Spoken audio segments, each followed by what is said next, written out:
Hello, winners, and welcome for Two for the Win with your hosts, Nick and Will. We offer international insights and perspectives on things like sports, travel and the travel business, and leadership and mindset. We have Monday Mindset, which focuses on leadership and mindset, Wanderlust Wednesday, which is our travel episode, and today, Fanatic Friday. Some things to celebrate we'll touch on later, but we'll get to that in a little bit. But happy Friday, Nick. Happy Friday, Will. Happy Friday, winners. So please be sure to subscribe, share, and follow. Hopefully you're enjoying our episodes. Make sure you please send feedback if there's topics you want us to cover on any of the episodes that we have. And usually each episode is about 20 to 30 minutes in length, so you can plan for it. And today's podcast is sponsored by Dream Vacations by Nick Bernard and Associates. So thank you, Dream Vacations. All right. So some big games last week in college football. Wasn't the same slate as the week before, but two very big games. Both games had very interesting dynamics to them. I'll just pass it over to you because I know one hurts a little more than the other on those two big games, but what were your thoughts of last weekend in college football? Yeah, so let's start with Alabama, Tennessee. That one was a good pick by picking Tennessee, even though it's true it was it was a biting game. It couldn't go really like both ways. So, but yeah, we said that the winner are gonna be there probably for the playoff and the loser probably not. I strongly believe now that it's gonna be the case. We're gonna have Tennessee in the playoffs and not Alabama, which is pretty crazy knowing that Alabama will not be in a 16 team playoffs The kind of 12 team, yeah, 12 team. a 12 team, sorry, Yeah. playoffs. So that's pretty crazy to think about. But yeah, I mean they need to win it all and hope for some other teams to not win it all.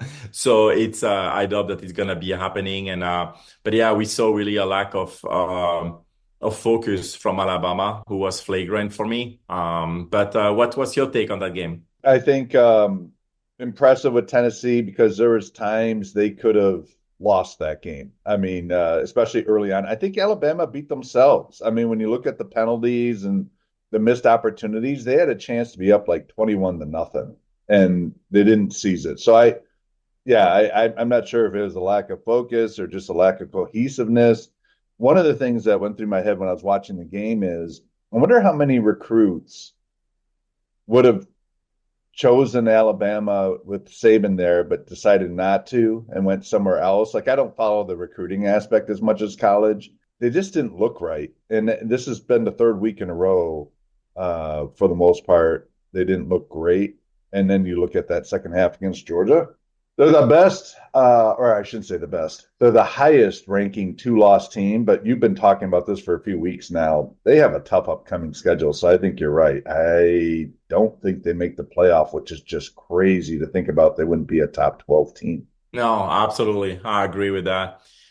So yeah, we'll see what's gonna happen. And then my Longhorns disappoint me a lot. But again, it's one game. I mentioned that decision will be made on the line of scrimmage, and I think that was the case. And I thought we were gonna be better, but we were not. So good job the Bulldogs on the win on Saturday. It was ugly. The first half was very ugly. I felt like so quarterback was not inspired the first half of the game. He was slow on his feet. He had not a lot of time neither to make decisions since the line was getting beat up. So that's not all of him. But yeah, I felt like it was a flat intro. First quarter was very flat. And once we were down 10-0, I remember I texted you and I'm like, oh, that's not good to go down against the Bulldogs. It's not like any other game we went down one game, I think Mississippi State, and we came back, but Georgia is not Mississippi State. So I was expecting us having a hard time coming back. And then we put in Manning, and Manning had a couple of decent drive because of his legs. But the problem was the same. It was the line, the O-line who was not doing what they're supposed to do. Second half, we start very strong. We had a couple of very good drive offensively and defensively, and then we dropped again. So it's deserving loss that we have. But again, it's one game. It's college. So, we can easily now have a strong game next week. I mean, tomorrow actually with against Vanderbilt, which will not be easy. But I believe that we can get everything right tomorrow, and then we back on track. That's the beauty of a 12-team playoff. I mean, Texas is ranked fifth, so it's not like they dropped a lot either. I mean, Georgia's a great team. I mean, outside of that first half against Alabama, I mean, they've played really strong football for the most part. Obviously, the most complete game. You were absolutely right. It came down to the line, and Georgia's D line was no joke. I mean, they were after Ewers early, and that's the thing with quarterbacks, especially young quarterbacks. They have that term "happy feet." When you get pressure on the quarterback, their feet don't get as set. I mean, there was some inaccurate throws by Ewers, and it's tough because he was getting rattled early. So I'm not really chastising him. It's tough. You see it in the NFL.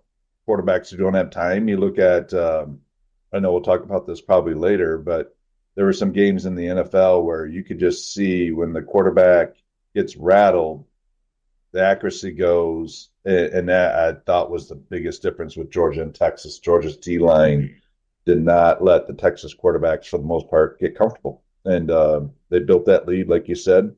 I know Oregon's number one and they're undefeated, and I get it, but I don't view Oregon as the number one team in the country. I think it's Georgia. Even with that one loss, I would have put Georgia at one, but long season yet to go. Yeah, no, Walker, this kid in defense, I mean, in the D line, oh my God, I will keep his mind.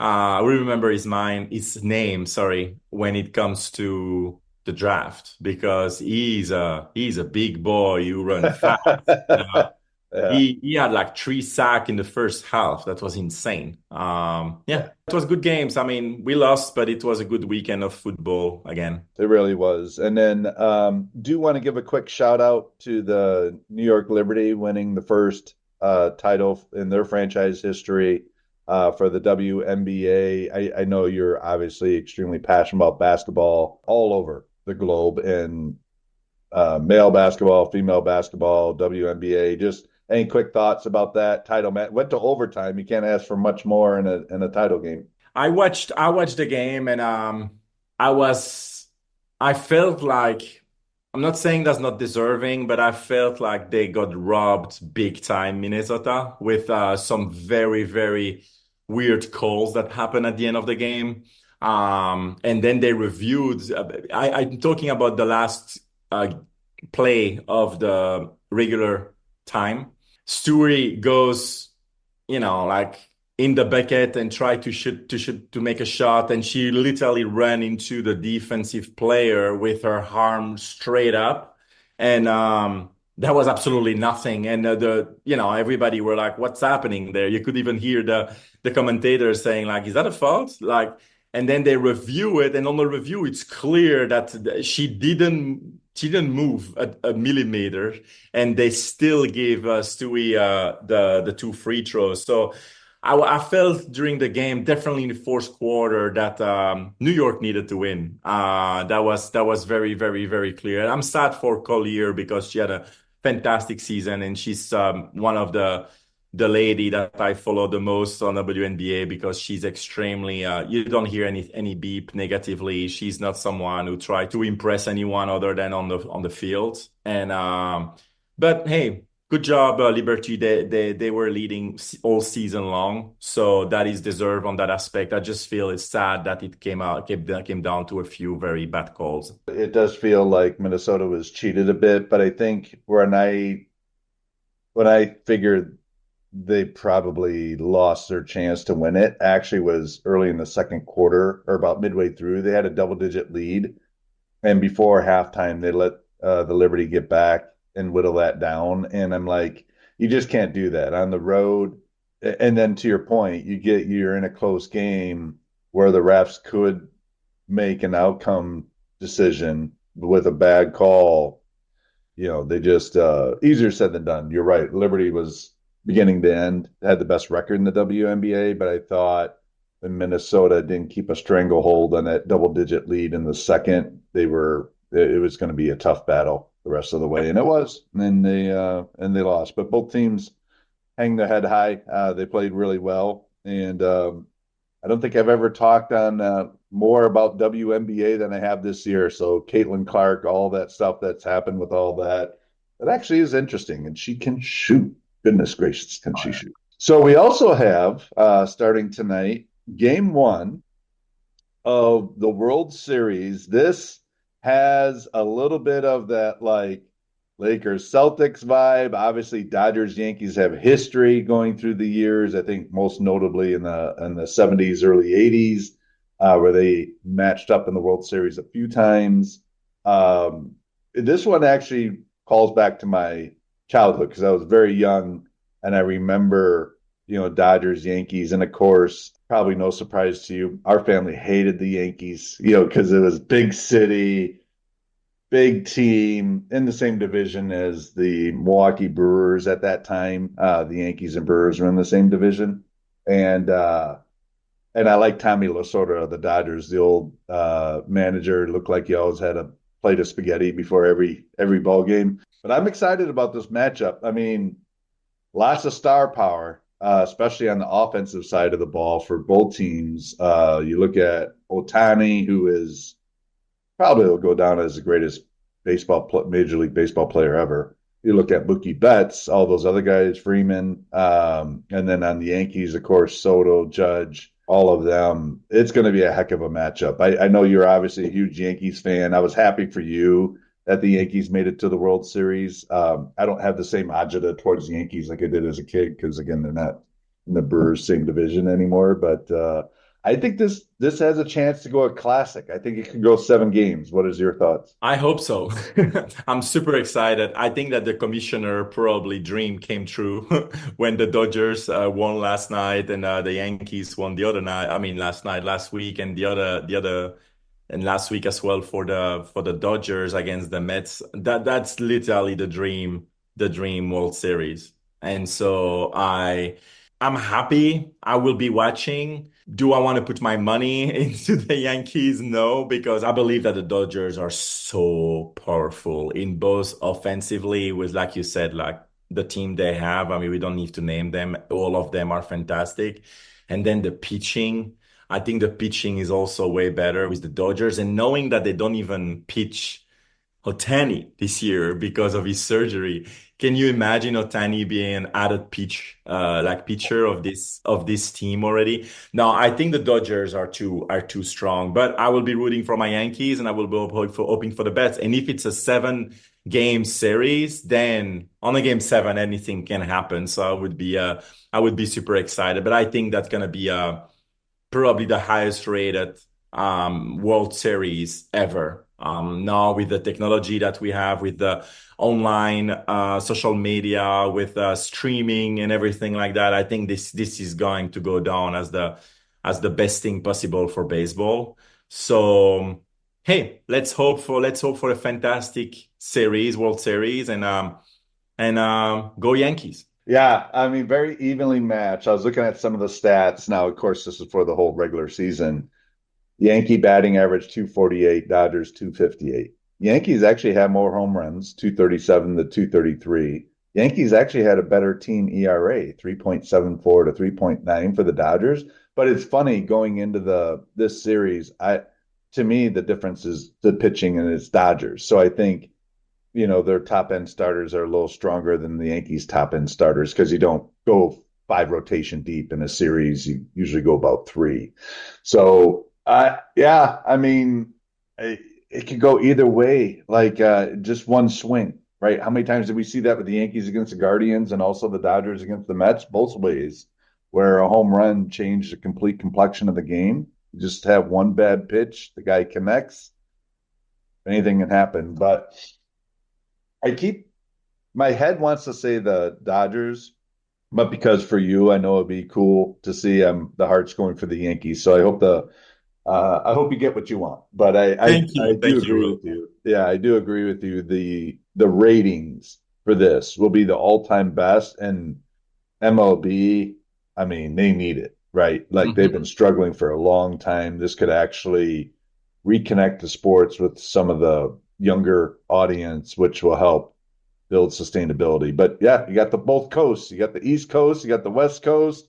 Should be interesting. Should be a The fun series. stars on the stars in the crowd. There you're gonna have it all. It doesn't lack star power at all. Like this has the most star power matchup that you could have between two teams for sure. And the media. I mean, the media, is going to go crazy. Stephen A is going to go bananas, even though he's not huge in baseball. He's going to be as a New Yorker. So yeah, it's going to be fun. It's going to be a fun lead up. All right, time to talk NFL. Yeah, let's do it. A few weeks ago, I talked about the Packers' biggest Achilles heel was the kicker. They got a new kicker. And that kicker kicked a game-winning 45-yard field goal with no time left. We got our weakness handled. McManus obviously had some stuff going on in his personal life. NFL cleared him, said, "Hey, not enough."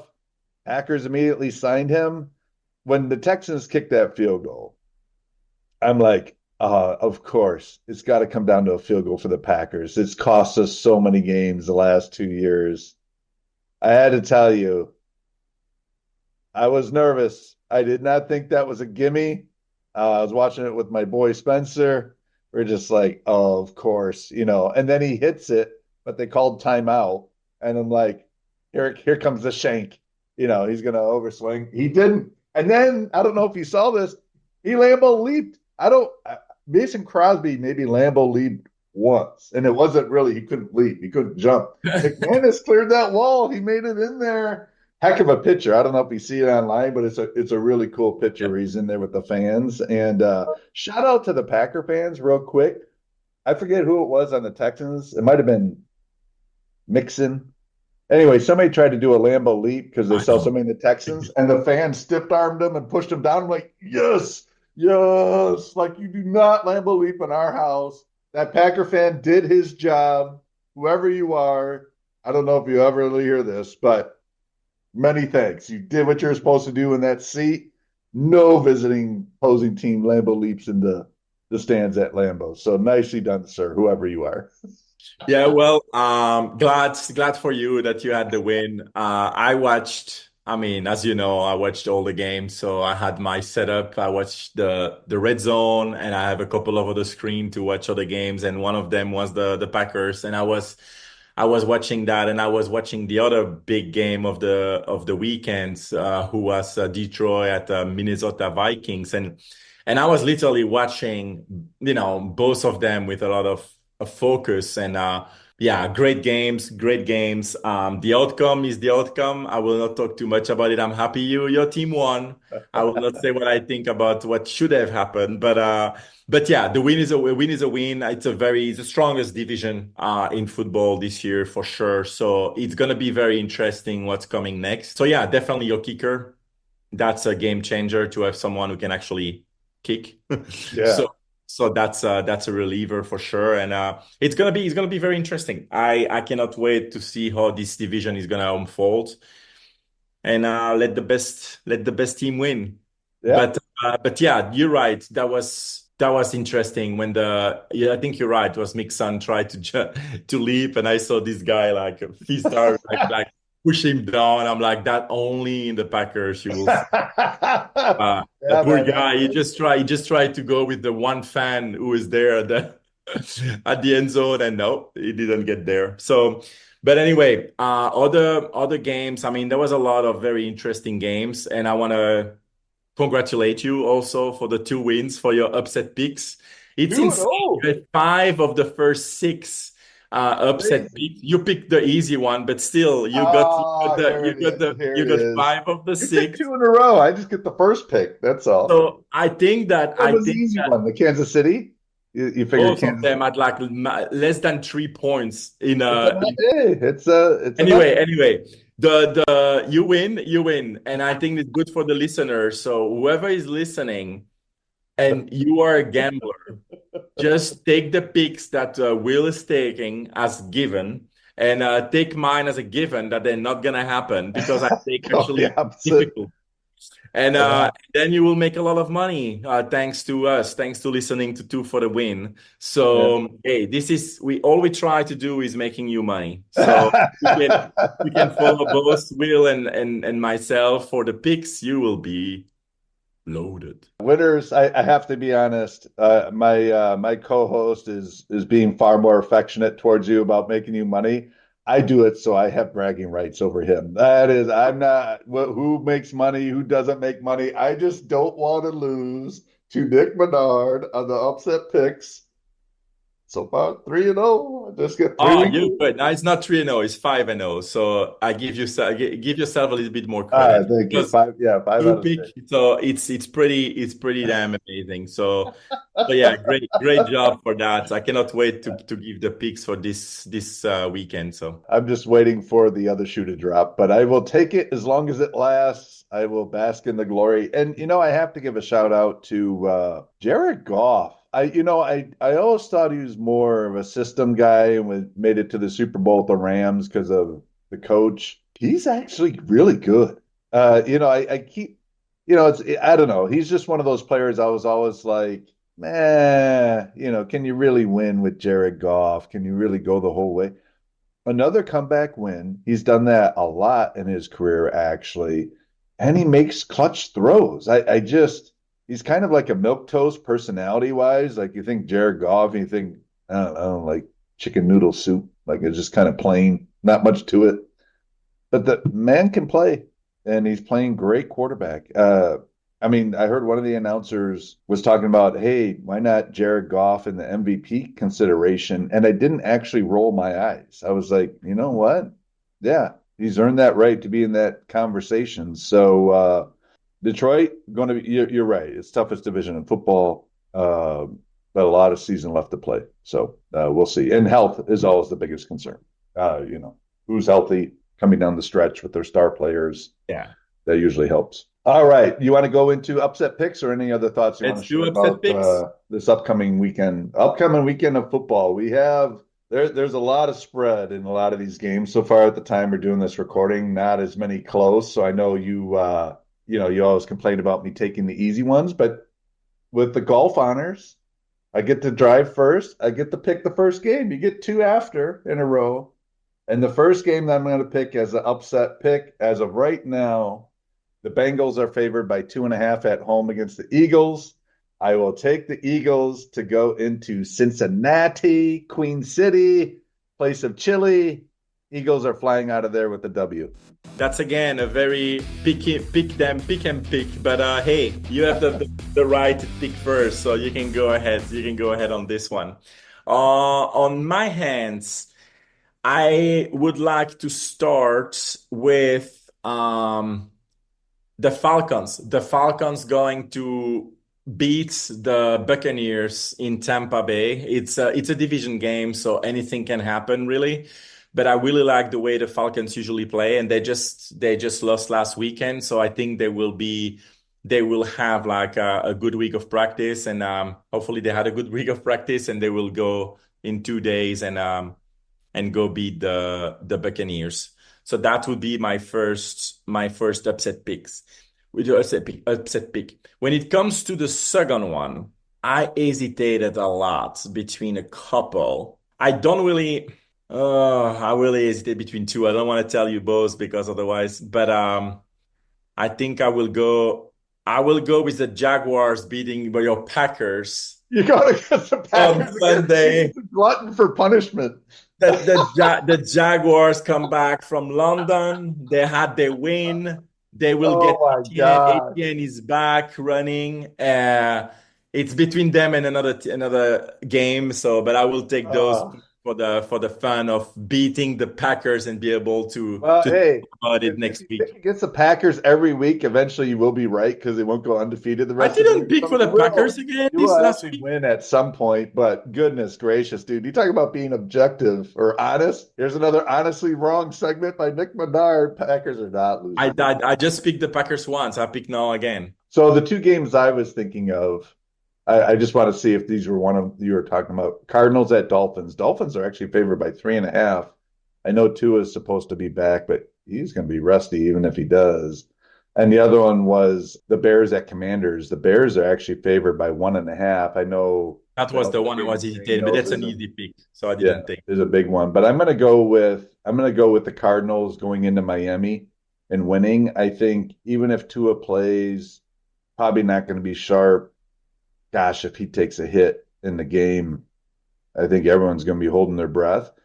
The Cardinals, I know, didn't play great against Green Bay offensively when they played a couple weeks ago, but I like the Cardinals offense. I like. I think it was just a bad matchup, and I think Green Bay's defense is way better than what people expected with that new defense coordinator. But I'm going Cardinals to go into Miami. Sorry, my Miami friends. Dolphins are my second favorite team, so it does pain me a little to pick against them, but I got to keep the winning streak alive, and I'm going Cardinals against the Dolphins. So we shall see. All right, winners, there you have it. Upset picks and another Fanatic Friday in the books. Always goes by so fast. Hope you enjoyed the time. And, as my co host Nick Menard said, hope you make a lot of money deciding how you pick if you do gamble and things like that. But any closing thoughts from you, Nick, before we wrap it up? We are in the most, exciting time of the year when it comes to sports. We have basketball just started. We have hockey starting. We have football full force, college and NFL, college basketball out on the corner. It's literally a dream for sports fans. UFC, I want to just say something. UFC this weekend in Abu Dhabi will be insane. The card is sick. So if you love UFC, please make sure to let us know if you want us to talk about that as well. We are watching every Saturday UFC as well. So that's something that I'm very happy to talk about as well. But enjoy your weekend. You won't have any time to think about what do I do now. There is always something now sport wise to watch, and so yeah, that's just the final thought I have. Thank you, sir. Well, all right, winners. So that wraps up another episode. Please be sure to subscribe, share, and follow us. Spread the love around Two for the Win podcast with your hosts, Nick and Will. Thanks again for joining us, and join us this Monday where we have another Monday Mindset to talk about leadership and mindset. Take care, winners. Be well.